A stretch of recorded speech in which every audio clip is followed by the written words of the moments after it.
પછી પ્રભુ યેસુએ કીધું કે जार તમે વર્ત રાખો તાર પાખંડી મનખાના દમ ના કરો, ચમ કે એ પોતાનું મૂઢું એવી રીતે કરે છે કે મનખ સમજે કે એનો વર્ત છે. હું તમને હાસ કહું છું કે એને લાભ મળી જાઓ. પણ जार તમે વર્ત રાખો તો પોતાના માથામાં તેલ સોપડો અને મૂઢું ધોવો, કે મનખ ના પણ તમારો આકાશી પિતા જ્યાંથી તમારું કોઈ પણ કામ હતાલ નથી એ જાણે છે કે તમે વર્ત રાખ્યું છે અને એ જ તમને લાભ આલશે. પ્રભુ યેસુએ કીધું કે પોતા હારું જમીન માથે મિલકત ભેળી ના કરો, જાણે જીવડા હન કટ એને ખરાબ કરે છે અને જાણે સોર બોકાની બાંધીને ચોરી કરે છે.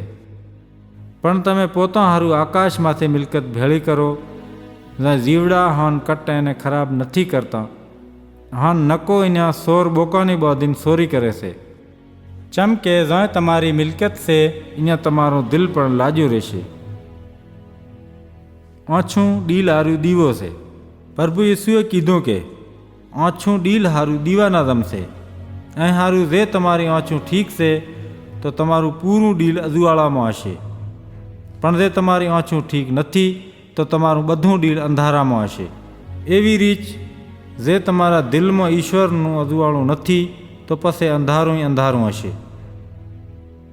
પ્રભુ યેસુએ કીધું કે જેવે નમૂને એક મનખ એક વખતમાં બે ધણિયાની સેવા નથી કરી કેતો, ચમ કે યાં તો એકનો મુખાલિફ હશે અને બીજાથી પ્રેમ રાખશે, યાં તો એકથી વફાદારી કરશે અને બીજાથી દગો.